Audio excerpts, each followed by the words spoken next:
All right, you've got 6 o'clock and you're live. Thank you, Carrie. We'll call the Common Council Finance and Human Resource Committee to order for Monday, May 24th. Roll call. Councilmember Mark Davies. Here. Councilmember Scott Harrington. Here. Councilmember John Rafter. Here. I'd also like to acknowledge Councilmember Mark Drenick and Mayor Gary Herzig is also in attendance. To the committee members, is there any additions, subtractions, or corrections needed for our minutes as provided last week? Hearing none, seeing none, we'll accept them as provided. Thank you. For all that are interested, we're going to have a rearrangement of the order of topics. We will start off with E, G, F, H, I, J, K, L, N, O, P, Q, and T, and M. T is, Ginny, something that I'm going to add.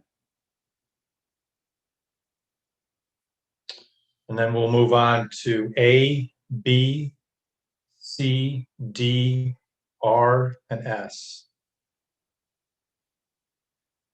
Mayor Herzig, you are up with E and G. If these agendas get any longer, you're going to have to start with A, B, B, C, C. A.1, A.2. You're going to run out of letters here. What's first on the agenda? I don't have it in front of me, Len. You're going to talk about the Market Street development proposal. Well, why don't you go ahead with that? You've been part of it, Len. Go ahead. Okay, so as Gary said, myself, Ginny, Judy, and Mark Drenick have been participating in a committee reviewing the Market Street development proposal. We have an individual that has been interviewed and has given a proposal for being our economic developer, also taking on the city's best interest with regards to the 27 Market Street and parking garage project for the transit hub. We met again as a committee this morning. We have a few minor details that Greg Mattice is going to work with this individual on, I believe in the coming days. But overall, the committee is very happy with this individual and the proposal. Mark or Gary, is there anything else that you'd like to add to that? Yeah, I think what we're looking for is to put on the agenda for the next council meeting for the council to approve the city entering into a contract with a developer to try to recruit private investment on the transit hub property with the potential of including the garage, so that we have the option of not just building only a transit hub on our own, but having a developer purchase the property and build the transit hub for us as part of a larger mixed use development. So this is an option that we may or may not be successful at, but it's worth a try. If we're not able to identify a developer, we will go ahead with the original plan and build a standalone transit hub and leave the rest of that property still available for sale and private development. Right. The the total cost of the project is still of the contract is still being negotiated. So we'll have that before the council meeting. And there was something else I was going to say, which I now forgot. Well, probably just piggybacking where you are right there, Gary, is that also that it's, I just want the committee to understand that it's not taxpayers' money being utilized at this point, that it's part of the DRI. So I just want to make sure that we acknowledge that that aspect at this point. But so That's exactly what I forgot. So thank you, Len. So we just want to know, we just want to bring this to the committee saying, hey, we have this proposal for an economic developer looking at solely at this project. And we feel very comfortable with moving forward with this individual. And as Gary said, we're going to have it with the numbers presented at the next full. Gary, the next thing for you would be that garage walkway / Springbrook project. Okay, so a few of us, I think about 5 of the council members, were able to tour the site on last Friday. For those who were able to make it, I think that everybody walked away very high on the idea and very impressed with what we saw. The space is just unique, incredible space. The views from the windows are astounding. The ceilings are 12 feet high. Some of the windows might seem like they're 10 feet in height, so there's tons of air coming in. It's just, it's going to be a great, great project. So as you saw in the presentation that was put on by Springbrook, that the walkway that we use now will become part, and which we have been using rent-free under the current owner, will be under the ownership of Springbrook and will become used as their lobby. It'll also, the plan is for a partnership, so it's a mixed use for that space. It will serve as an entry and exit to and from the parking garage from Main Street, with a shared elevator that the public will have. Well, the elevator will serve the upper floors for Springbrook. The public will have access to it to serve the between the lower floor of the parking garage on Water Street and the Main Street level. So, interesting enough, while we were there on Friday and talking in the garage, an older woman who was significantly impaired, her mobility was impaired, had to navigate the steps to get down to the lower level because there is no elevator there. So, and it was actually a frightening thing to say and a sad thing to say. So Ginny has developed a concept for the city's contribution to Springbrook for the sharing of that space. I'll let her explain that. Okay. Thank you, Mayor. And it was, as a product of Greg and I talking, we came up with the idea of having a contract with Springbrook. So it will be a contract, almost like a forever contract that will legally allow the city to use the walkway and the elevator for public use as part of the contract. And what we would be doing would be front loading the payment for the use of this space by contributing towards the cost of what they presented to us last week. They do like the $411,000. This contract would go, we would make sure, I spoke with Dave Merzick, we would make sure that it was written so if ownership changed or say they changed the elevator with technology of the future, that we would still have use of it.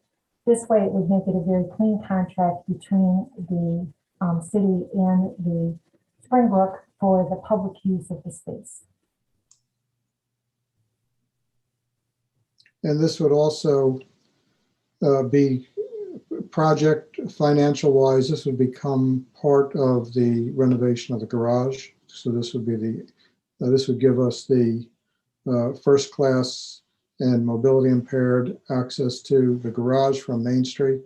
And it would be, if not entirely, close to entirely be eligible to be part of the DRI project. But you know, that said, ultimately, we know the project will cost more than the DRI dollars that we have for it. So there will be a requirement for either taking some money out of reserves or bonding as we go forward with that project if we're going to do it right. Okay. Before I open it back to the committee members, I just wanted to go back. I apologize for this, for the Market Street development proposal. We could, include that on our consent agenda if we make a motion to accept the economic developer proposal, or we can move it up to full council and leave it under discussion. I'll leave that up to the committee members, what your thoughts are.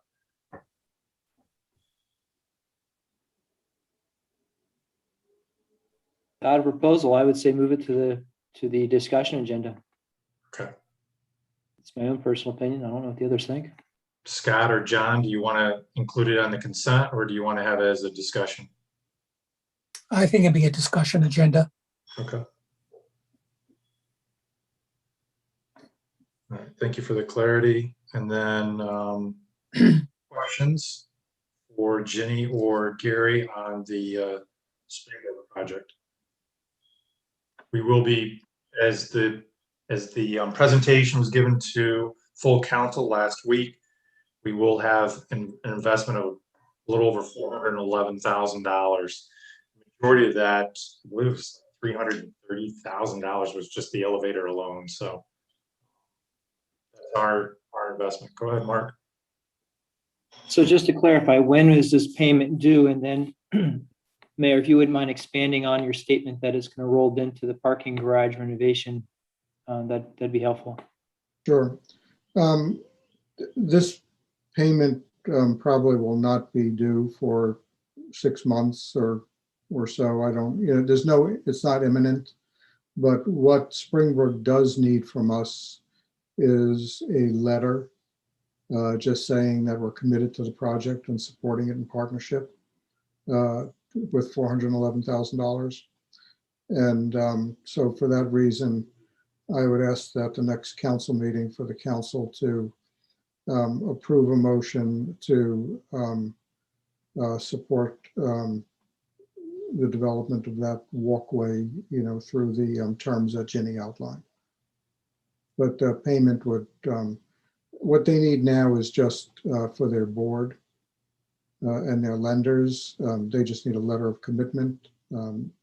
Construction is not going to start probably until late fall. And it'd probably be somewhere down the road when the lobby, my guess, will be one of the last things to get done, finalized. So there's no hurry on that, but they do need a letter at this time. In terms of the DRI money, we have $2.2 million of DRI money to go to the renovation of parking garage. Plus we have somewhere around $4 million. Judy's not here, but she could give us the exact number for the transit hub. The money would have to work out with the state how much would go to the transit hub, how much would go to the parking garage. Not sure about that. But because it is the entrance to the parking garage, and the eventual transit hub, it should all be eligible. This expense should all be eligible with the DRI funds.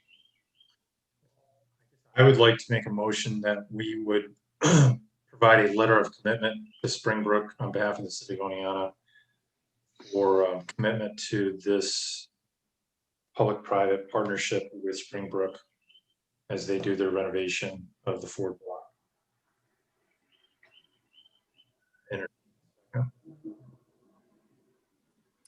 I would support that, and that would be for review and approval by the council at the next meeting. Correct. Further discussion? Hearing none, all those in favor? All those opposed? Are you abstaining, Scott? Thinking, Len, you're moving too fast. So we're doing a letter of intent of commitment that we're going to fund this project before we 100% know where it's coming out. We know that the majority of the funding will come through either the transit hub or the DRI funding. But yes, there will be a portion of that that will be used for public money. And also- Well, I say send it up to the council, then we can discuss it up there, but I need a little bit more information than that. What information would you need, Scott? I really just want to know 100% if we're going to end up bonding, because we're looking at other bonding issues, or if it's good. And then if we are, how much bonding is going to be coming. Jenny? That's a decision that we won't know until we know the total cost of the parking garage and the transit hub. We don't have dollar figures on the transit hub and parking garage now. Obviously, if we have, let's say, roughly $6 million in grants, anything the total cost is above $6 million would be the city share. And the only two options for that are to take it out of reserves or to bond it, or a combination of both. Well, we've known all along that the grants for the parking garage and the transit hub were not likely to cover the entire cost, and we do these projects at absolutely no cost to the city. We knew that we were very, very fortunate to get these very generous grants of $6 million. But, we never expected that there'll be no cost to the city. I mean, Ginny's got something to say. Well, at this I point, just Scott, want- go ahead, Jenny. I just want to remind the committee that there's also opportunity for future grant funds. DOT has stressed to me that their application will be coming out soon, that we'll be able to apply for additional funds for the transit hub. So I just want people to know, as the mayor said, we can't finalize the numbers right now, Scott, because we don't know all the costs. But we do know we have the opportunity for more grant funds. We don't know what infrastructure grants we may get through the federal level that they're working on now. So there's a lot of unknowns right now as far as the final numbers for cost and for funding. But what we're looking at right now is to make this commitment, because we know it's going to provide a great benefit to the parking garage once we actually get there. No, I Thanks for bringing that understand. up, Ginny. I understand that. That's why I said I'm good with taking it up to the council. I'm only one of 8. I think this is a decision that needs to be made by 8. Okay, well, Scott, at this point, we have a majority from this committee to move it up to full council. So it'll be on the consent agenda, because we do have John, Mark, and I, unless I missed that, we're bringing it up there. You're going to put it on the consent versus the discussion first, because you know it's going to get pulled and be discussed anyway. It'll be pulled up. Seems like a weird way of doing business, but okay.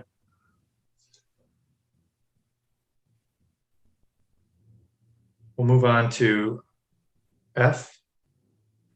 Councilmember Drennick. Great.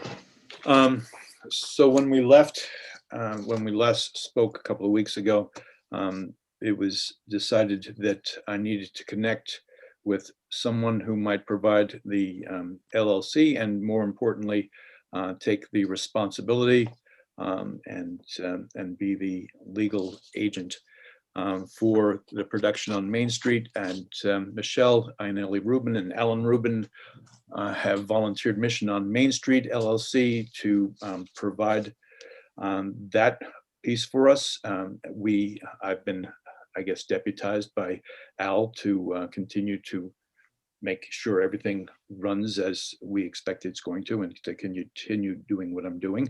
But in the meantime, Al and Michelle through Mission on Main will provide the various services as a guarantee that you'll see in the contract that I sent you guys not very long ago. It should be in your email if you haven't opened it yet. It's understandable. I just got it to you. And then on top of that, there are things that Mission on Main specifically will be doing themselves, which include providing the chairs and the tables and the umbrellas and the stands for the various restaurants which makes this possible. In addition, they've also purchased 3 10 by 15 foot tents, which will serve as our 3 stages, while Job Corps is in process of producing something that we may even get this year, but certainly these tents, which are the same description basically in terms of the bright colors as the umbrellas, so great for branding, will be a part of that as well. In the meantime, again, they've taken on and will take on through an insurance policy for $1 million, the indemnity if such a thing were to present itself. And what by consensus, I won't lay this at their feet, but by consensus, we've determined that we are looking at a budget of about $28,000. Last we spoke, I had sent you an itemized budget, and that still holds pretty close, with the exception of we've added in a couple of $1,000s in cost.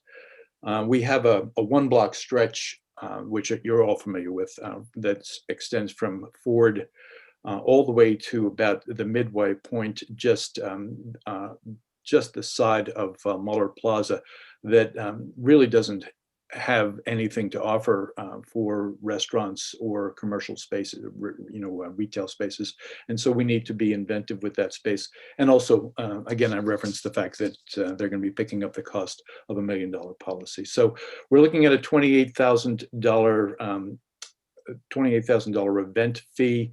And I'm asking for funding from the city for $7,000. So that's 25% of that, inclusive of everything that I've just mentioned that you'll find in the contract as well.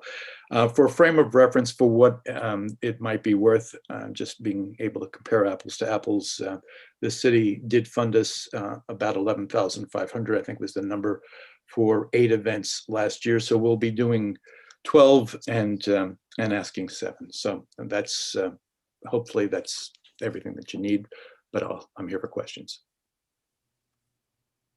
I'll open the floor to the committee members. Mark, thanks for bringing this forward. I don't have an issue with this. Gary, I have just a general question. Maybe what changed between last year and this year with the way of doing money? Because I don't remember having to go through this much last year to be able to get the money for the people for downtown to be able to close it up.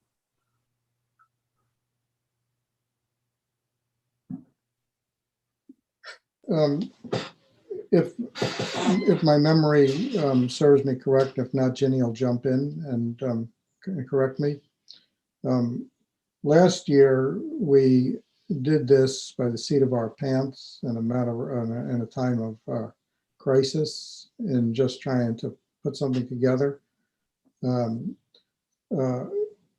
doing that, we bypassed some of the normal procedures that we follow, in that the city does not typically directly put on events, sponsor events, but because it was a matter of emergency survival for our downtown restaurants and businesses, we went forward in that format.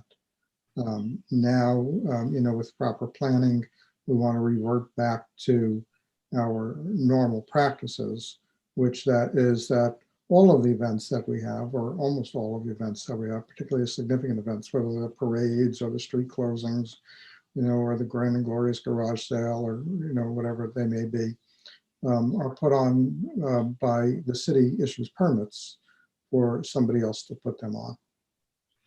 Right. So we're reverting back to normal practice. Right. Thanks for clearing that up. Jenny, did I miss anything on that? Yeah, the only thing that I would like to add, Mayor, is that last year we used program income grant monies that were not restricted by the state.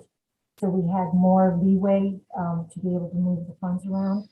But now those funds are depleted. So now we're into general fund. And when it comes to general fund money, the guidelines are much stronger than it is with non-regulated money. Thanks for clearing that up. I was asked a question. I just didn't really have the answer. So thanks. And also just for future, if this is going to become an annual event, I would like it incorporated into the budget process. So we're not doing this at this time of year. I would also like to put it out for quotations or proposals from the different agencies so we can compare. As I remind you that we already have a Destination Oneonta contract. And if we're going to be contracting with another agency, that Mark is going to be forming. I just think it would be fair to the taxpayer to have competition between any of the agencies that might be interested in this. And then we can lay out the guidelines, we can put it right in the specs, and then everything is up front and we know beforehand. Mark, just being honest, that was the one concern I had, was that we're not going to be in direct competition with Destination Oneonta with this new endeavor. No, in fact, Destination Oneonta is sponsoring the stage at Muller Plaza for 5 to 7 o'clock every Saturday, and hopefully maybe a few of the 1-hour performances that take place earlier. These are monies that they were able to free up based on, the constraints that they were under with COVID, and we're working hand in glove with them. So, and we very much appreciate them. So then, to Ginny's point, next year in 22, these services will be going out to bid. Len, I would think we should do it in the fall of this year to be prepared for next year. Correct. So if, Mark, this is something that you want to do in 22, 23, then when we start talking about our budget this year, this is something then we'll need to consider as Ginny's preparing the budget to move forward. So then in the fall, we'll put it out to bid. So kind of expect that timeline of discussion. So if you can, I guess, tell the committee that you thought the costs were appropriate, and after your second experimentation with this, and come in the fall, we're going to put this out to bid.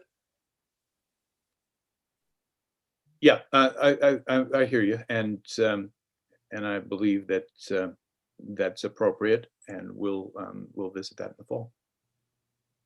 Okay. Any other questions or comments from committee members? Does anybody object to moving this on the consent agenda up? No. Hearing none? Fine. We're going to have funding for this. I don't know if we're going to talk about it now or in the budget transfer section. No. Okay. I just wanted to let everybody know, and Mark, you'll be happy to hear there's almost $1,000, $991 left over in the what I call the Outdoor Saturday program from last year. So we could use that monies towards this budget. I also need to confirm with you, I think there's another $750 from the promotion that we did not spend that we could use towards this. And then the balance of that, I would suggest come from contingency. This is the first finance meeting that I've asked you to consider taking things out of contingency, but looking at the sales tax revenue. But we can talk about that later on. But I just wanted to put that out there while Mark was here. Ginny, yeah, thank you so much for that, Ginny. And it was, when you can come in under budget, it's always what you strive for. So it's great to hear those numbers, and I love the idea that we can roll that over now into this year. So thank you very much for that, Ginny.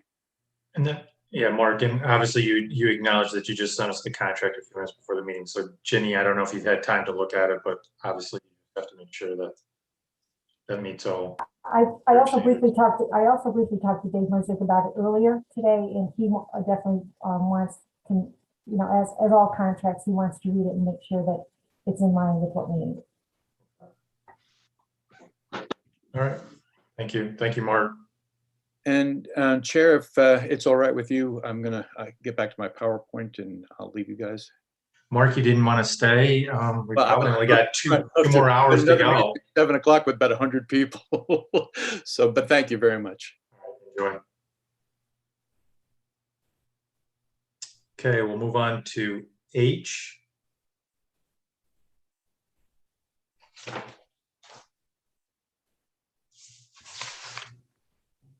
Okay, I guess that's me.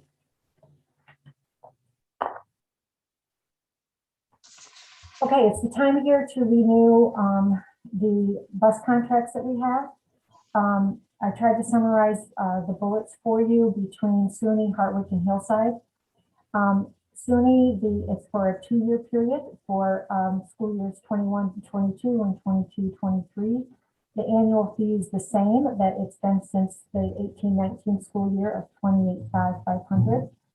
The only item we updated in the SUNY contract was item number 17, which has to do with the calculation of the surplus.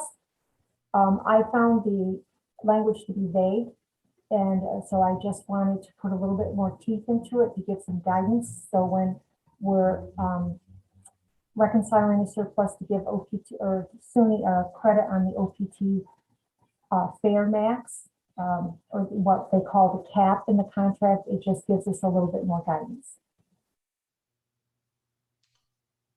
Any questions on that? Yeah, I actually had a couple. So the fuel prices, how did you guys estimate how high fuel, which has gone up dramatically in the last month to 6 weeks, how did you guys estimate it out for 2 years? How does that work? Or is there a clause within the contract that if your fuel prices go over a certain amount, then we recap? That would end up in the surplus calculation, Len, because what happens is the fuel cost will go into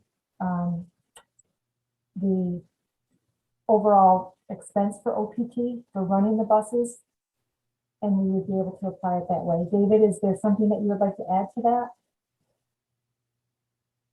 No, that's exactly it. You hit it right on the head, Jenny. Okay, so we're covered then between the two of you. We're covered on our fuel prices for the next couple of years.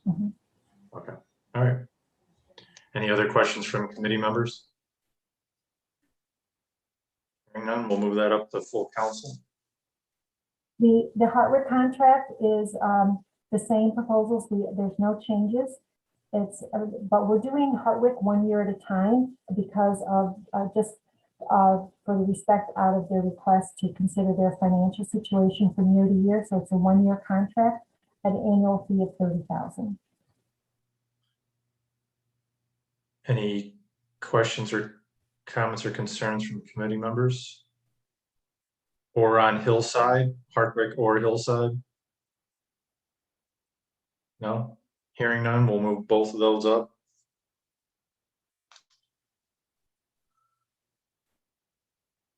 Moving on to, looks like I. Okay, the YMCA afternoon program, the proposal was submitted to all the council members. This is for what they call their afternoon adventure program. They were able to increase it from 25 to 35 city residents. It's an increase of 10 slots from last year. And they based this on the guidelines that they received from New York State. They felt comfortable being able to increase it by that amount. Their proposals for a little over 30,000, which the 2021 budget includes enough funding for their contract. Also, it will take them 6 to 8 weeks to get certification from the Department of Health that their program is acceptable. So that is why we're presenting it to you now. Any concerns from committee members? Okay, we'll move that up also to full council. J. Okay, the use of public safety reserve. The 2021 budget includes a unmarked police vehicle to be funded through the public safety reserve. And the budget also includes a $10,000 grant from the Otsego County Stop DWI funds. We need to get this car purchased and paid for by the end of the year, or we do not receive the DWI grant. It just happens to be a regulation at the Otsego County level. They went out for a bid on it. We were able to piggyback onto the Onondaga County's bid, and the total estimate came into just about $38,000. However, with the way the car companies are working currently, the order for the vehicle has to be done by May 28th, and then by doing it that way, it provides a 16 to 20 week build time period for delivery. And due to the timing, we can pull the purchase order if the county does not agree, but we let the purchase order go because of the timing. We had to make sure that they got it by the proper date. And, well, I shouldn't say we let it go. We've got the purchase order created. And so we just need council's approval to use the public safety reserve as we did for any of the reserve monies. Questions for Jenny? When did we know we were getting the funding from the Stop DWI from the county? That's an annual thing, Scott. They've been providing $10,000 to us for quite some time. So we knew back in January we were getting $10,000. Well, yes, I'd have to look back at the date of when he confirmed we were going to get the 10,000, but I had checked with him during budget time and I had not been notified that it was cut. Okay. So could we have ordered this sooner in the year? Yes. We were following up on vehicle orders in the past couple of weeks. I asked about the police vehicle, and that was when Charlie and the police chief got together for the specs. Thank you. Mark or John? I don't have any questions, Lynn. Thanks. Okay. Yeah, Jenny, I had a question on the timing also. It just seems like the timetable is very close. Here it's the 24th, and you're saying that this has to be in by the 28th. So I'm just wondering, who's setting those time schedules?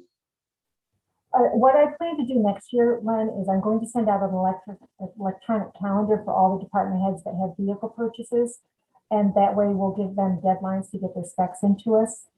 I just think that will be a way to improve the process. Agreed. Okay, we'll move that up to full council.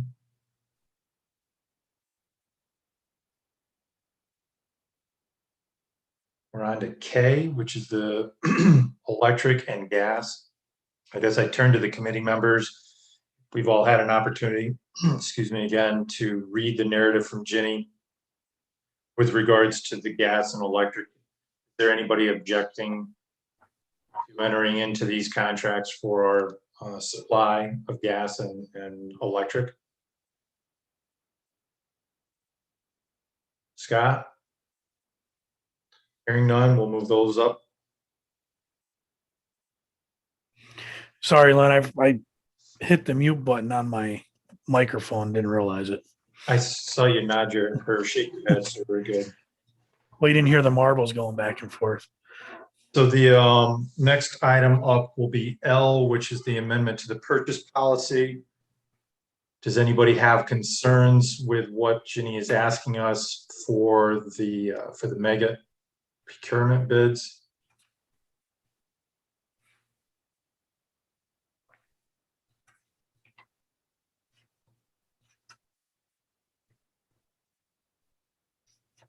No. Got one thumbs up, shake, shake. Okay, so we're good on that.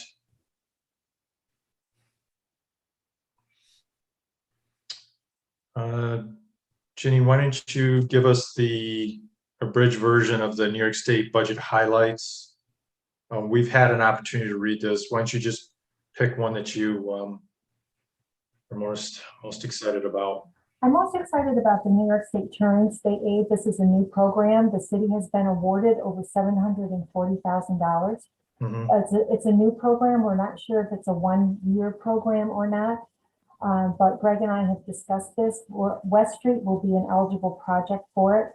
So any of the eligible expenses that are paid for by, I think it's like November 15th, according to the state guidelines, will be eligible for this Turing money. And that will reduce the amount of bonds that we will have to borrow for the general fund. And we'll also, anything else that we had planned on doing with CHIPS funds, we're going to use the Turing funds first. That way we can let the CHIPS monies roll over into the next years if we do not get them all expended.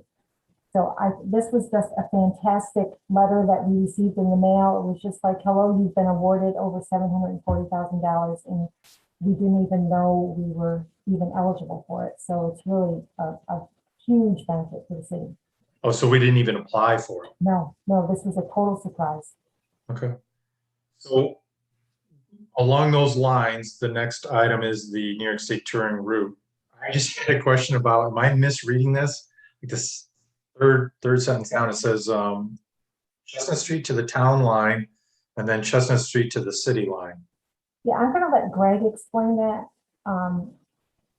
Greg, the two touring routes that we have, Yeah, touring routes are state designated routes, Route 7, Route 23, that run through the city that are actually city-owned, city-maintained right-of-ways that New York State DOT does not have jurisdiction over, other than the fact that they're designated as state routes. So that is Chestnut Street from the west end of town line all the way to Main Street. And then it's Main Street from the Susquehanna River, which is the city town line, to Chestnut Street. I'm sorry, scratch that. It's the other way around. Chestnut Street's correct. Main Street from Chestnut Street to East End Ave. See, that's, I got that, because when I read this, I'm like, Chestnut Street doesn't do this. Okay, good deal. I probably didn't word it quite right, Len, I apologize. That's all right. I just, all those years in the fire department, I missed something, so. Okay, very good. Obviously, we're not gonna say no to accepting over $740,000, so really doubt that anyone's gonna have an issue with that. With regards to the utility moratorium, is there any questions from the committee for Ginny on that matter? Seeing and hearing none, we'll move on. Len, can I make just, I'm sorry, can I make just one highlight to it, just so everybody fully understands? The previous moratorium was for residents only. The new moratorium includes small businesses with less than 25 employees. That is a very good point. Thank you for bringing that up. Appreciate that. That is good for our small business operators here.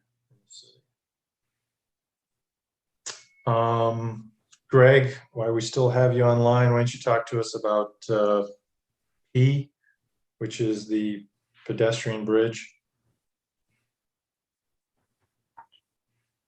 Sorry, muted. Yes, project is proceeding. Eastman, as you may have noticed, if you've been at the park garage, has been working on that. They've got the footers poured. They are continuing work. The steel is being fabricated. We expect probably another 6 weeks or so, maybe hopefully less than that, before it's completely opened back up. Kind of depending on the production schedule of the remaining materials when they're delivered. Our estimates for construction is $125,000. The engineering contract we have with Delaware Engineering already is $16,500.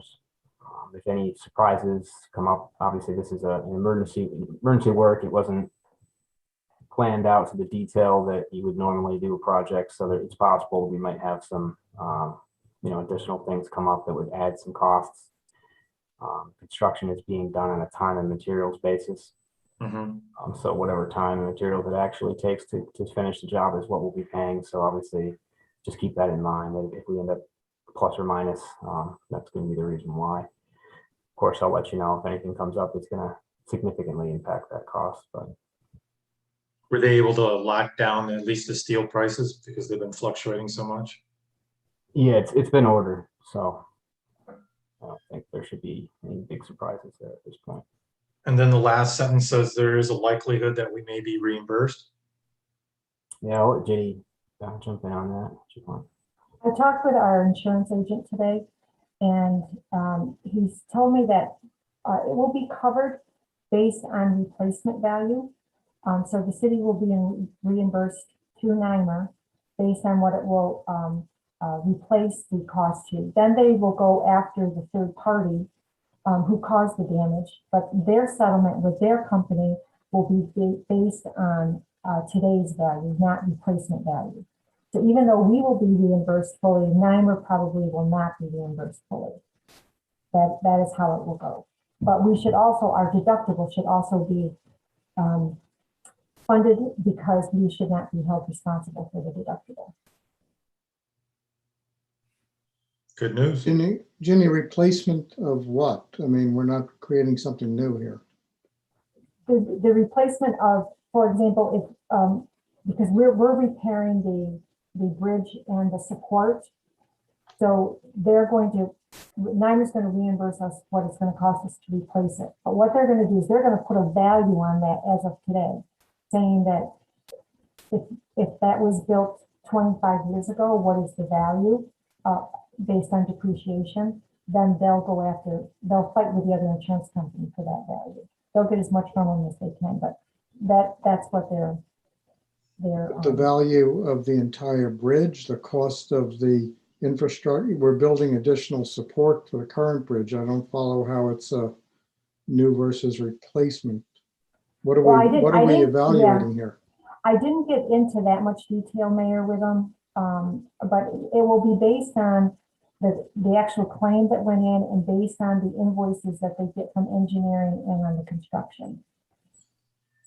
And then the insurance world will put the replacement value on it from what he told me.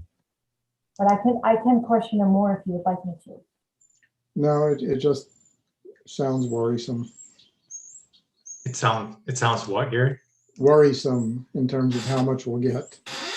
Well, no, they're saying, NYMER is saying we're going to be reimbursed 100%, but on their side of it, they probably won't be reimbursed 100%.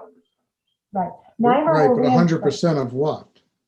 Well, what so far we're at 142,000. Right, but they're saying 100% of the replacement value, not 100% of the cost. And I don't understand what the replacement value is. Well, to make it, to fix it so it's usable, that is what he told me. That's what he's calling the replacement value, to fix what got broke. Okay, if that's what they're calling, that's what was my question. If that's what they're calling replacement value, great. Yep. And then just so you know, Greg, when we get the estimates on paper, I know we've already got it from Delaware, but when we get it from Eastman, he needs a copy of that. Okay, I'll forward that to you, but you don't already have it. Thanks.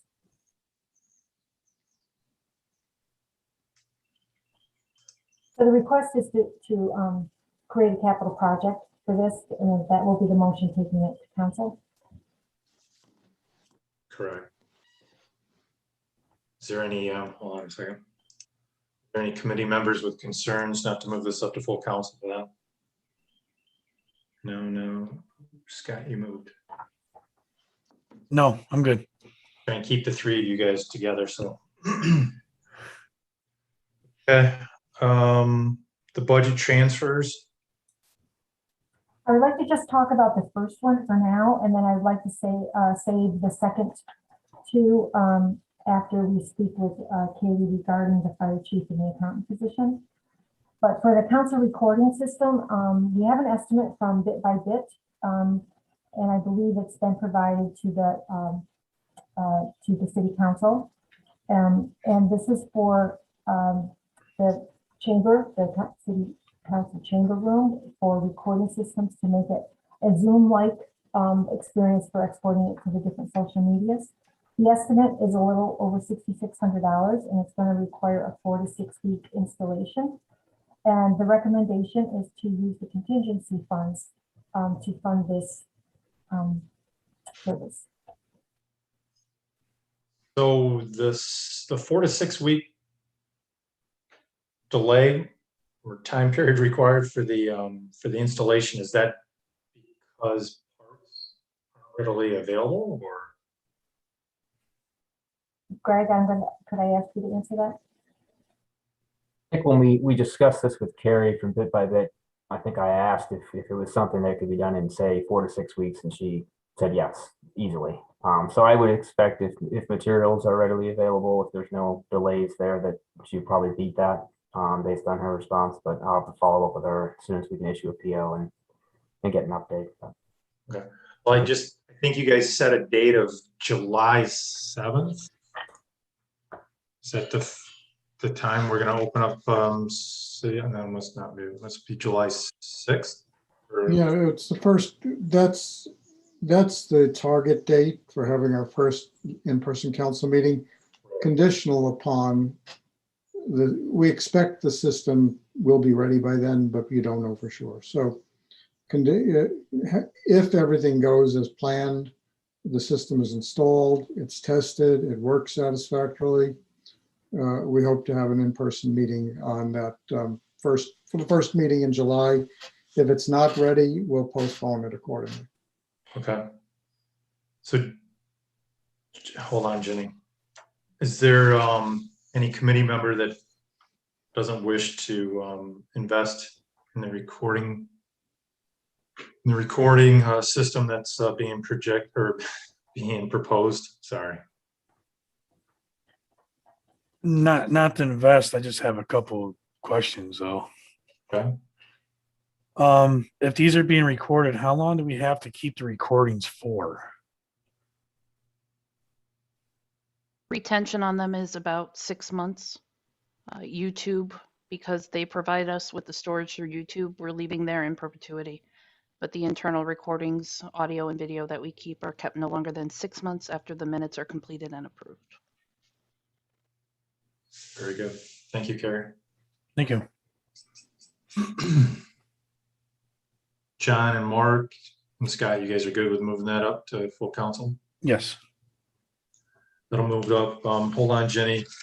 We're going to skip over the next budget transfer and we will talk about your accountant proposal. Yeah, I would like to hold off until, Katie, would you like to speak first on that, or do you want me to go ahead on the accountant position? Why don't you go ahead, Jenny? Okay. All right. In 2020, as my narrative said, just before we shut down, we had an outstanding candidate for the accountant vacancy, but unfortunately it didn't work out at the time.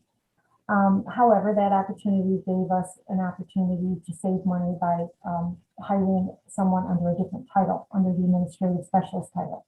And as we know, that another vacancy will be created when Reese moves over to the police department to become the parking ticket enforcement officer. So this again brings us another opportunity to re-examine the staffing in the finance department. And I would like to respectfully request that we consider filling the position under the accountant title again.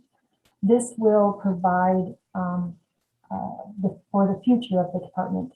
We're thinking down the line when, someday I'm going to retire and, we'll have people in line to move up and take over duties. The skills and experience of this position will have great benefits, not only immediately, but in the long term. But unfortunately, the budget does not have the funding in the current year. So I did some projections, and to fund the accountant title between June and December, if we were able to actually get someone in that quickly, it would be an additional $46,000, and that's including a family plan. I do not know if the candidate will need a family plan health insurance, but that's what I projected. The current funds available is at 18.5, so the budget adjustment that would be needed would be 27.5.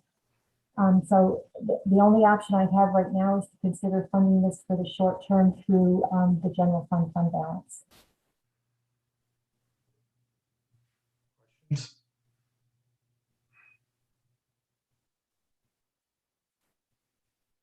Go ahead, Mark. Thanks, Jenny. Two questions, I guess. So first of all, what do you see? I mean, I think you hit upon a few of the points I was trying to tease out here, but what do you see as the difference between the accountant and the administrative specialist position? How is this role? What's the necessity of this role is the first question. And follow-up is, so 46 is roughly half a year. Can we expect that to be doubled for the following year? No, it would be about another 5 months worth. So not quite double. Okay. And that again depends on the health insurance coverage. And the workload would change. What I have the administrative specialist doing now, so the accountant would take over some of that work, and some of it would be delegated between the other two staff members I have in the office.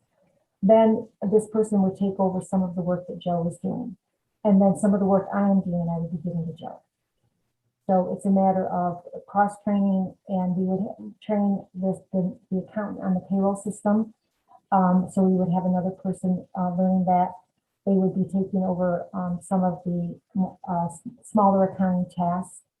handling of cash, things like that. Get those type of things off of Joe's desk. Joe can learn more of the accounting work, more of the financial statement work, more of the audit work. And that would free me up to do other things at my desk. Thanks for the explanation. Honor Scott.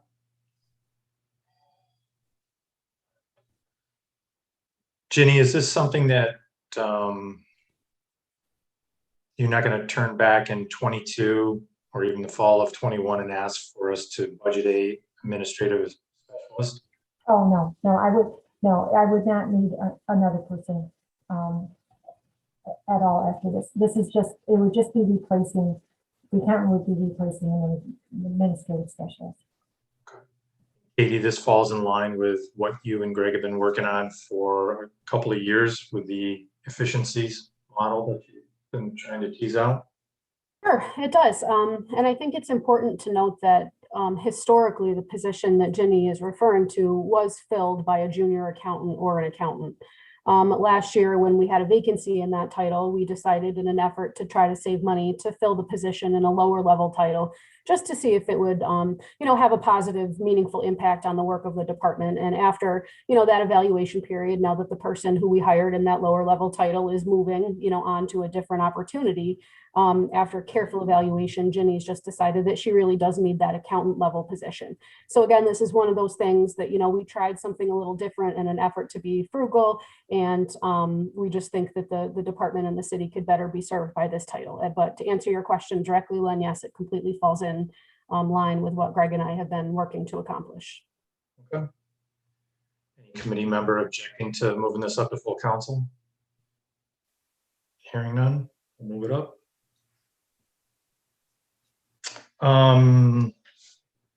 This is an item that I hadn't talked with Ginny. It just happened at 3:45 p.m. today. I was on a phone call with our airport engineering firm, McFarland and Johnson. We've had a contractor up at the airport, as Ginny knows, doing work, and they are in the final stages. We asked them to give us a quote for a wireless bridge, which will be utilized for the fuel farm, which should be installed later this year if the bids are accepted. The number that we were provided was, Ginny, was $7,130. But I remembered that that was part of the fuel farm bid. So at this point, that was double checked by our McFarland and Johnson, and Turner said, yes, we did have that in the spec. So that, and I know that we've received 2 installments. I believe one was $21,000 and the other one was, I think, $12,000 from the FAA in the last 12 months with regards to COVID expenses. Is that true? Is that about what we were at? We received the 20,000 for 2020, and I think it's 13,000 for 2021. We have not received the 13,000 yet.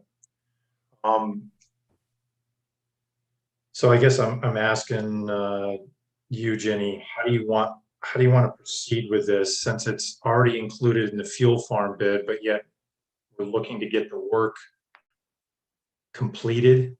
The McFarland and Johnson is asking us to get the work completed now with this contractor, since they already put in the existing camera system. Do they plan on asking for reimbursement under the fuel farm grant? Yes. And McFarland and Johnson already has the contractor that's going to do it? They have not gotten the contract, because like I said, we talked about it at 3:45, 4 o'clock, and then I went on to planning, and then I gone on to this meeting, so I haven't had an opportunity to call you yet. Okay. Give me some time to think about it, Lynn, but I'm thinking that as long as it's going to fall under the fuel farm grant eligibility, and the timing of it will not make it ineligible, then I don't see any problem moving forward. Will we need council approval for that? No. Okay.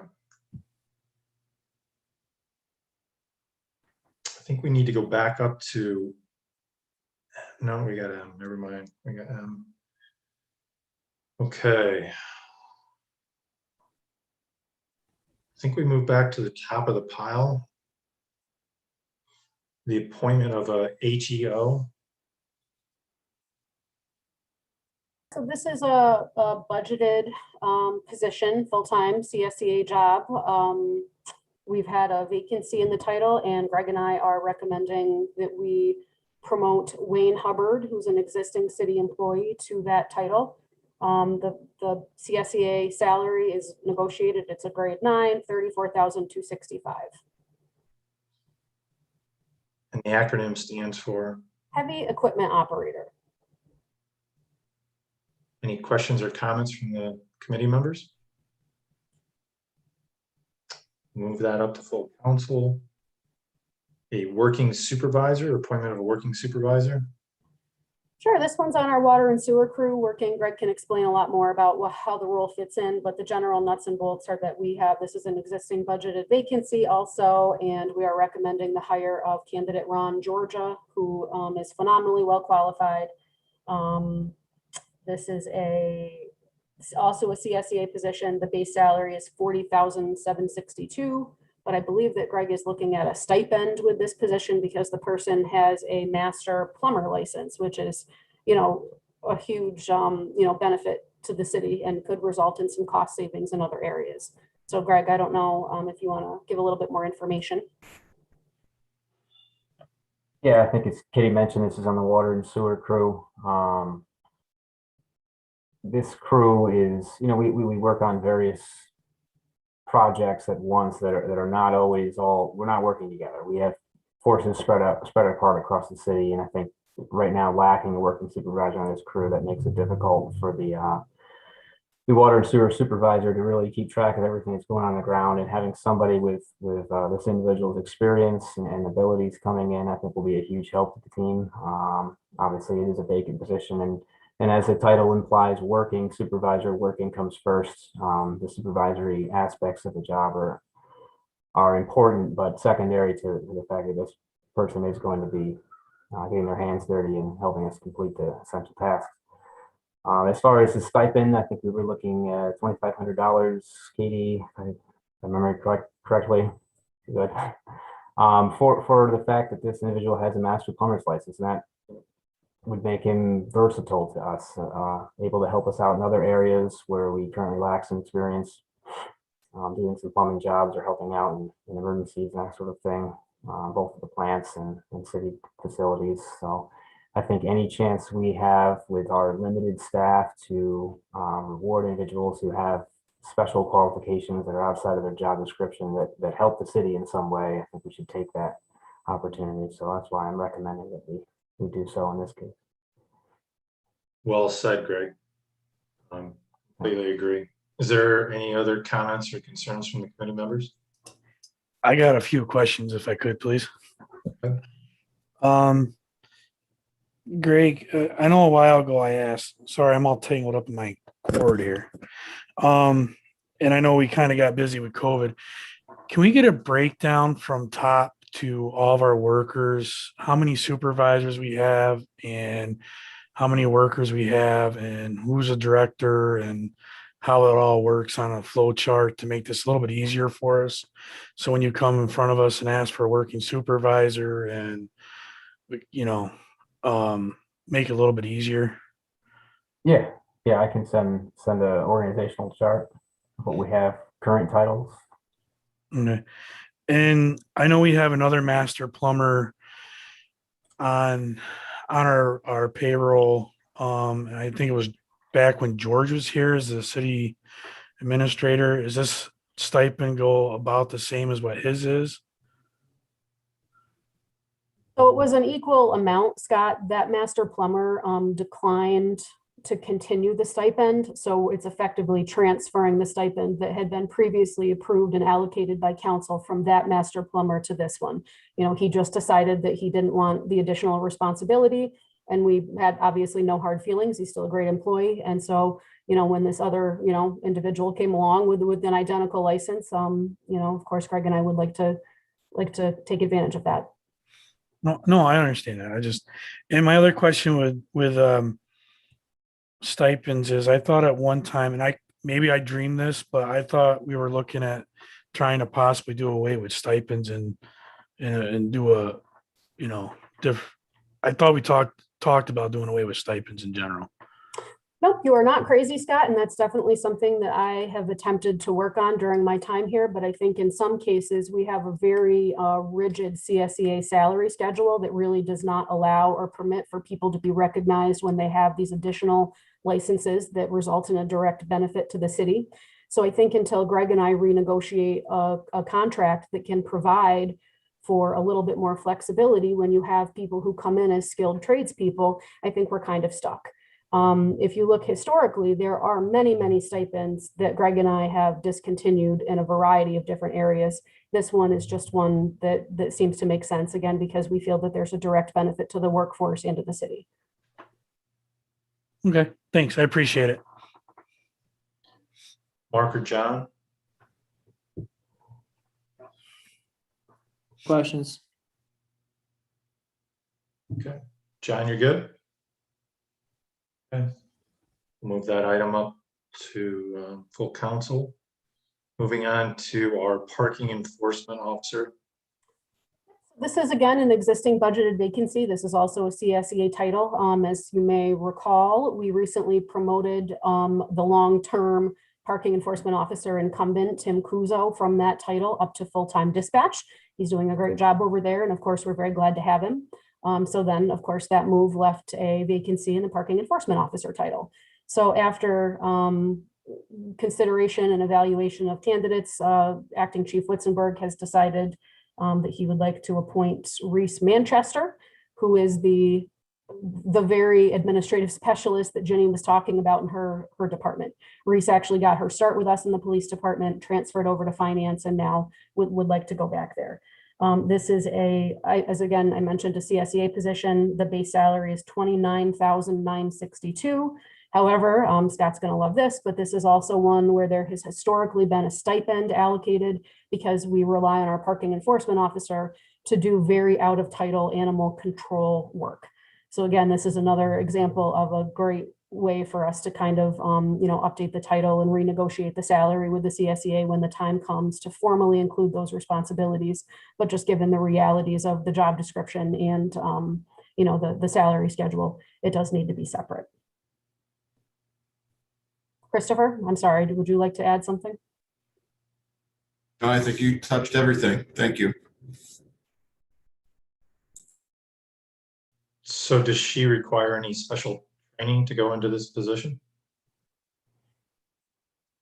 She'll have a period of field training within an officer, as well as with Tim Kuzo, who's familiar with the position.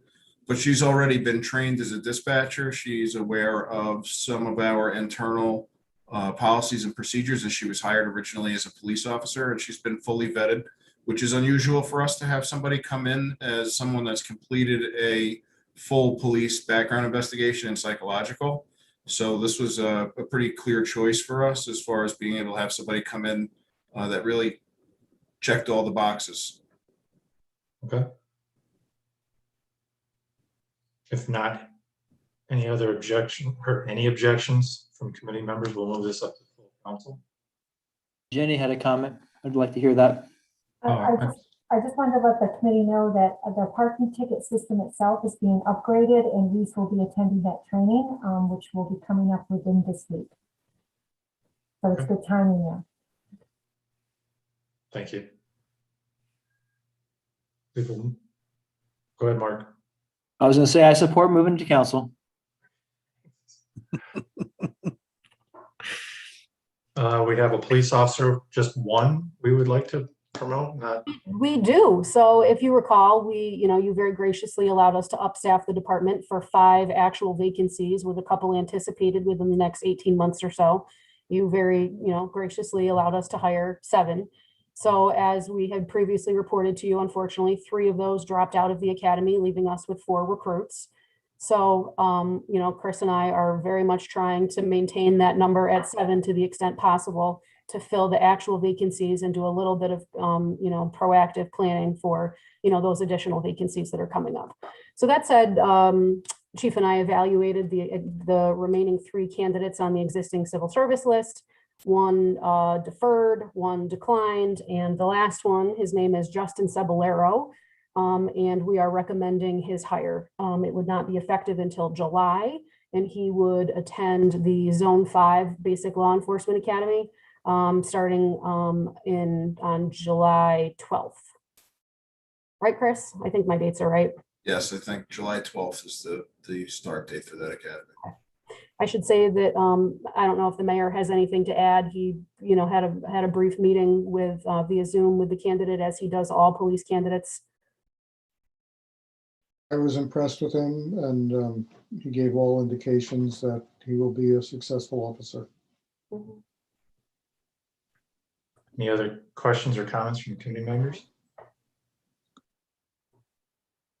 Hearing none, we'll move it up to full council.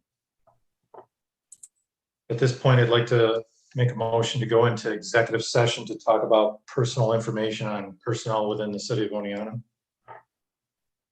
I'll second that. Carrie, if you could put the committee members, the mayor, our personnel director, and because we've appointed Greg, I would like Greg also. Okay.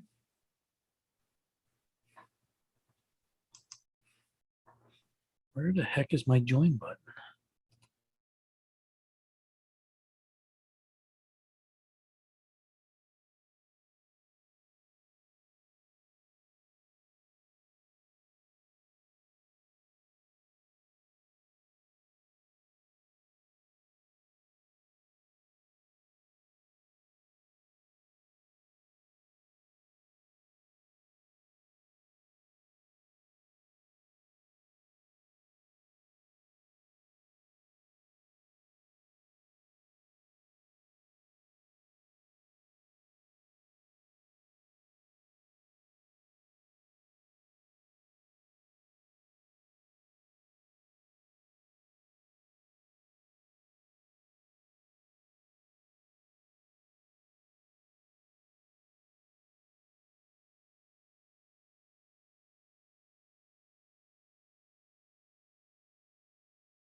Made it all back.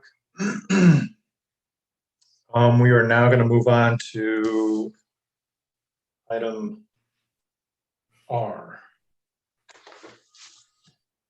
Okay. So, talking about the Oneonta Fire Department Assistant Chief position. So we have a proposal for you to address the leadership of the department. You know, of course, as we all know, the current arrangement that we have, including Acting Chief Mancini and Assistant Chief Mattice, is temporary. We are hoping to hold on to them a little bit longer. Their respective appointments, you know, however, were always intended to be for a limited duration. So of course, it's the next natural step in the process to begin determining a permanent succession plan to ensure, you know, that the department is left with an appropriate command structure and the type of strong leadership that it needs in order to continue functioning and serving the community.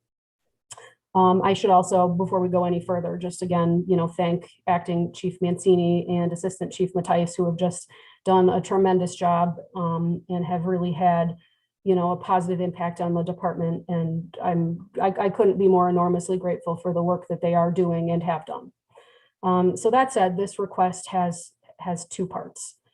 So first, you know, I very respectfully request that the council consider reallocating funding to the assistant fire chief line effective in June. Last year, the decision was made to temporarily defund that position, and that was based on a certain amount of financial uncertainty related to the pandemic. And it was also premised upon the thought that we had an incumbent chief, Chief Pigeon, at the helm, who had over 30 years of experience in emergency services. Given that the situation has changed, both financial and from a leadership perspective, I believe we have sufficient justification to consider revisiting that decision and the issue. So, you know, financially, of course, we've heard from Jenny pretty consistently that the financial outlook for the city has improved from all of the question marks that we had during the budget process this year. And then also, of course, you know, from the leadership perspective, we had the unexpected retirement of Chief Pigeon in February. And, you know, I think it's important to note that both of these conditions were outside of our control and certainly out of our ability to predict. So again, I think that the situation that existed at the time at which, you know, the decision was made to defund the assistant chief position, I would argue that those circumstances no longer exist in either direction. Hiring an assistant chief who could work with Acting Chief Mancini and Assistant Chief Mattice over the next few months just makes sense for a variety of operational reasons. We are legally obligated to fill the position off of the established civil service eligible list that was established in 2018.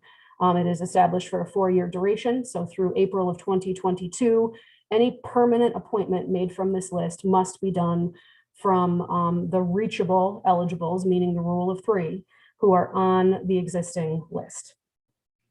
So recognizing that, you know, based on the minimum qualifications, recognizing that some of the candidates have not had sufficient opportunity to train as a chief officer, it just seems to be responsible succession planning to hire somebody now to work alongside Mike and Shane for the next few months, just to get training and be sure that we have one trained chief officer at the point at which those temporary appointments come to their natural conclusion. Of course, then the second part of my request, providing that the council agrees to allocate funding, is of course to fill the position. And to do that, Chief Mancini convened a pretty comprehensive interview panel. It consisted of all of our top public safety experts in order to consider the candidates who were on the list. There were 3 who were reachable, and all 3 were interviewed. Quite frankly, it was the toughest and scariest interview process I think I've ever participated in. It was a tough panel with a lot of tough, insightful questions, and I think it was a really good process. So that process was concluded with the unanimous recommendation that one of those candidates be promoted to the position. And that person is firefighter Brian Knapp, who I can tell you a little bit about now. So Brian has 22 years of experience in fire and emergency medical services. He's been employed with the city of Oneonta fire department since 2004. He has an associate degree from Onondaga Community College in fire protection technology. And he has, a really long list of impressive credentials, including being one of only 2 certified fire investigators in Otsego County. He's got experience as a crew leader. He's a certified paramedic, including being on our tactical emergency medical services group. He has various certifications through New York State Office of Fire Prevention and Control and the United States Department of Homeland Security. So it's very clear he meets the civil service qualifications from a legal perspective, and he has really just a great resume in order to supplement that. Beyond everything that I've mentioned, I think that it's really important to mention that one credential that Brian has that is perhaps the most impressive is that he's just highly recommended by his peers. I received a letter, the author of whom will remain anonymous, that said, amongst other things, the following. Countless times we have relied on Brian for information and training. We turn to him for excellent professional, well-rounded leadership in serious life-threatening situations. Firefighters do not turn to individuals without answers. We gravitate towards natural leaders who will provide us with the information we need and improve us. So that was really telling to me to have that written about Brian. So that said, it's the unanimous opinion of our entire senior management team of our public safety department. And that includes Acting Chief Witzenberg on the police side, who participated, that Brian is the candidate best suited to take on this really important job. So with that said, I don't know if Greg or Chief Mancini have anything to add before we just open it up to questions and other discussion.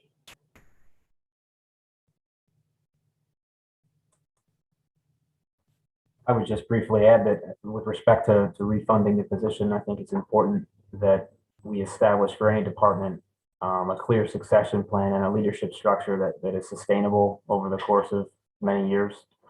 And I think for the reasons that Katie outlined earlier, not to restate them, that it's important at this time to fill this position. I agree and concur with both Greg and Katie on all of the information that Katie provided. And in order to establish a very strong succession plan after Assistant Chief Mattice and myself are gone.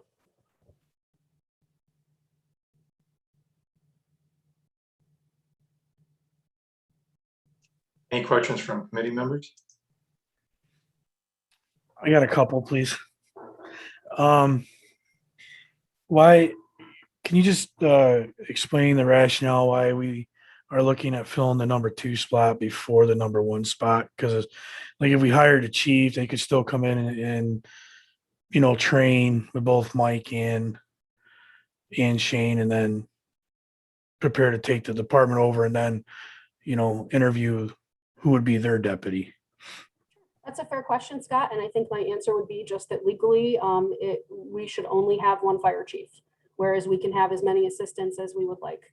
I believe that it makes practical sense to hire someone in the lower level title who can then train and, eventually either be considered to move on to the chief spot when our current chief, the temporary arrangement ends, or stay as the assistant chief. Then we have 1 trained chief officer in the office who can continue to lead the department until a permanent plan is made. I understand the perspective, and it's something that we considered at length ourselves. But again, just because of various legalities, it makes sense to have 1 chief more than having multiple chiefs. It just makes for a very messy organizational structure.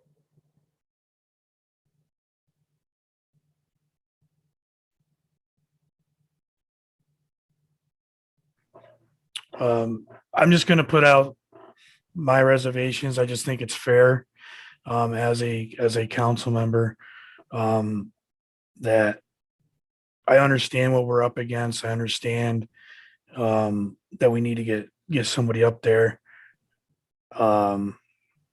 This is just, me, other council members probably have a different feeling, but I just want it out there on record is I'm very apprehensive of taking somebody from the floor, putting them up into the chief's office. With that being said, I've never worked at a paid department, so I have to lean on what's being said to me. The second thing is, for me, I'm very worried about morale in the department. We worked very hard for getting a better morale in the department.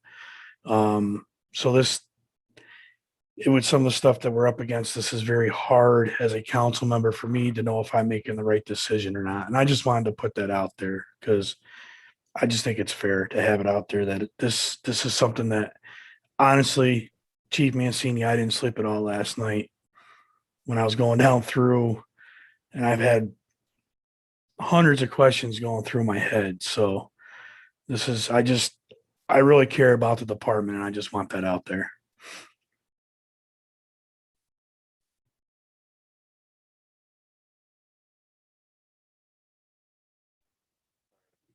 John or Mark? I'd like to move the questioning in different directions, so I'll hold off if there's other questions. I don't have any questions. It seems like I will say, I affirm the process seems to be very complete and adequate for the situation, and see what other questions Mark may have. I just like to understand the budget implications, Jenny. If you could, I read through the narrative several times, but just if you could kind of walk us through that, I'd appreciate that. Sure, thank you, Mark. The assumptions that I made, first I want to go over the assumptions because they're subject to change depending on what happens. But I just want to let you know the assumptions I worked with when I was coming up with the dollars. Jenny, I'm sorry to interrupt. Why don't we just go over what would be the financial investment to fulfill this assistant position? Because that's the topic that we're talking about right now. After reading your other suggestions, I just want to stay on topic for this right now. How much would it cost us to fund this, given the candidate that was just by personnel director, who that is? How much would it cost us? Well, the additional cost for the promotion for the remainder of the year would be $15,500 from June through December. Mark, do you have any other questions with regards to the assistant chief's position and the funding?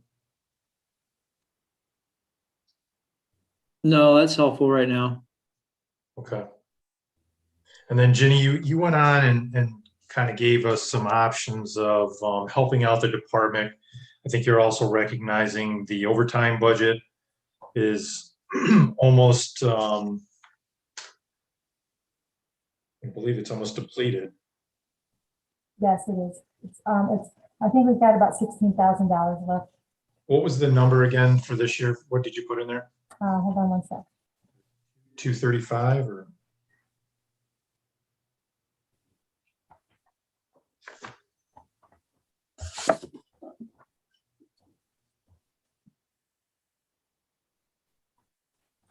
The budget was 168,000 and year to date is 151,000. Budgeted 168,000 for overtime. And I was way off. At 235. But that is just for overtime because we were hoping to build the part-time staff. Right, I remember. Okay, so you want to walk us through your other suggestions? Well, as far as the suggestions for covering the anticipated costs, I'll just try to summarize it. Hold on, I just need to shut my door because I have an echo.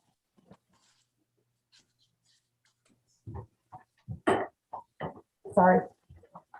I made the assumptions that the acting fire chief and the acting assistant fire chief would be with us until the end of December. I do not know if that will happen, but those anticipated costs are in this projection. Okay. I also made the assumption that this firefighter Knapp will be promoted to assistant at the recommended dollar amount. And we currently have 2 firefighters, temporary firefighter appointments on staff.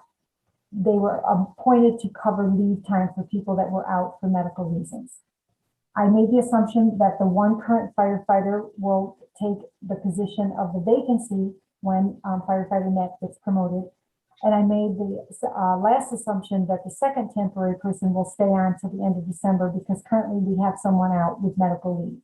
I do not know how long that person is going to be out or when that second temporary full-time firefighter would go back to part-time status. So all of those numbers are subject to change depending on the length of time that they stay in their current status. But what I did is I showed you a full year going through December 31st. So when I projected those costs out, the total came to $1,753,000. Our budget is currently $1,660,000, so we have a shortage of $93,000. But the good thing about the current situation is if you do approve firefighter next promotion, it's an additional $15,500 for June through December. But we will have no additional health insurance costs because the current firefighters that are on our full-time status temporarily have already been in the health insurance information. And there's also, we won't have to add another firefighter onto the staff because we have 2 temporaries already on staff. So the recommendation to cover the $93,000 is to make a budget amendment of $25,500 from the employee benefit reserve. And that was for retiree Fire Chief Pat Pigeon's final pay.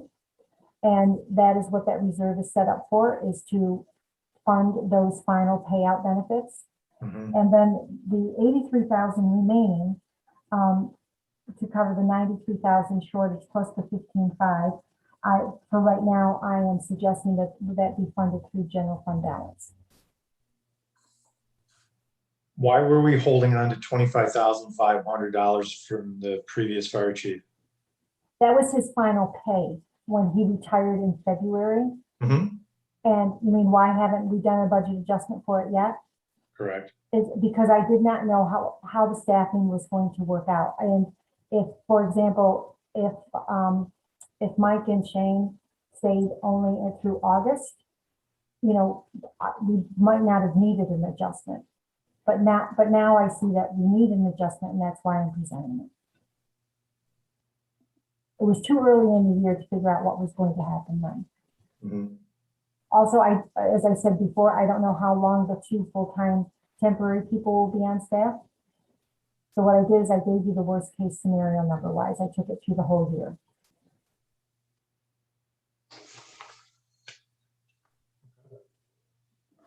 Any other questions? Is he going to be covering shifts at all, or is he going to be up strictly training, or is it a combination of? Would that help out any of the budget worries or not really? He would not be covering shifts. He would be moved up with this promotion, would be moved up to an exempt employee as a number 2 department head, and would be working regular, if you would, 9 to 5 shift. Okay, thanks.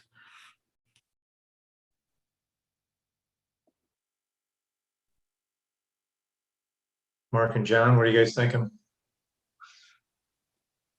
I think the question in front of us is whether we move this to full council or not, and I certainly support that. Okay. John? I think that's the point we're at as well. I agree. Yeah. Gave your reservations earlier. Yeah, You feel it's 3. It's enough to go up to the council. So again, I'd like to add in that I share that reservation of moving someone from the floor to the administrative office, but I'm relying completely on Fire Chief Mancini and our personnel director to give us the experience and professionalism that they provide in their positions. So, I will concede my reservations and hope for the best. And we want to see the department moving forward. And I rather like seeing our personnel director smiling more, has been since the transition. So, is there any other, I guess officially we'll move that item up to full council. Is there any other items that need to be added to the alphabet? I don't think we had too many letters left.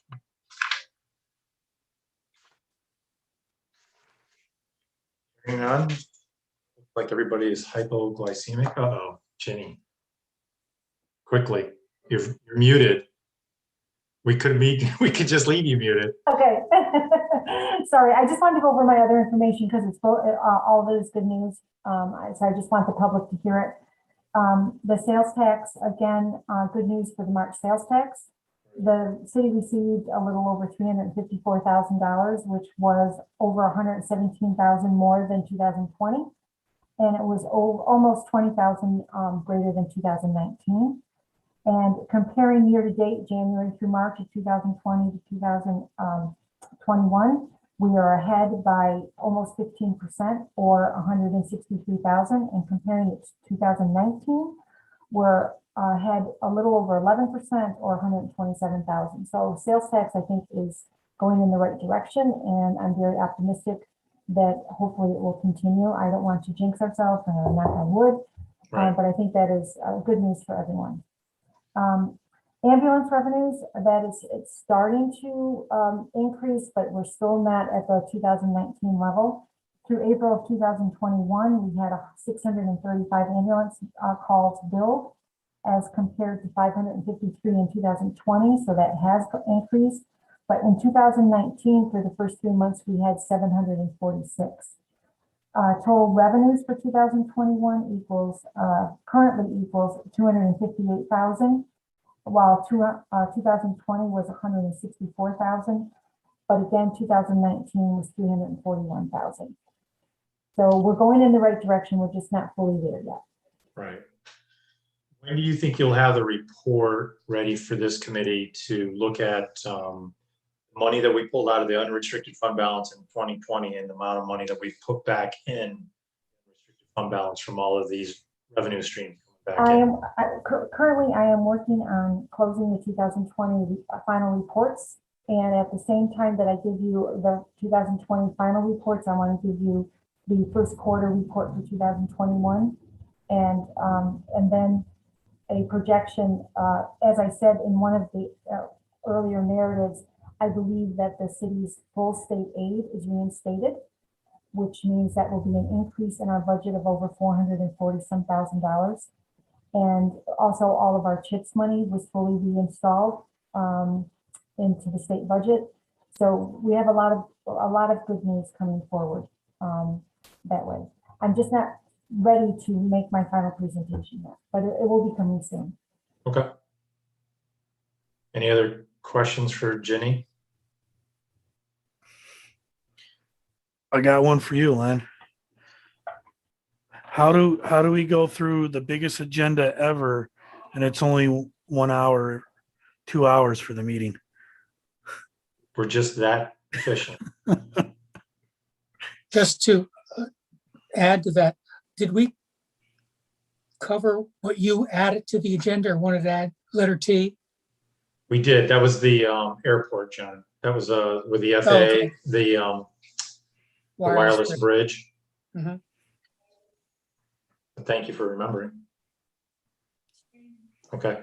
Well, hearing nothing else to be added onto the agenda, and looks like everybody is somewhat hypoglycemic, we'll take a motion to adjourn. So moved. Seconded. All right. Good night, everybody. Good night. Thank you.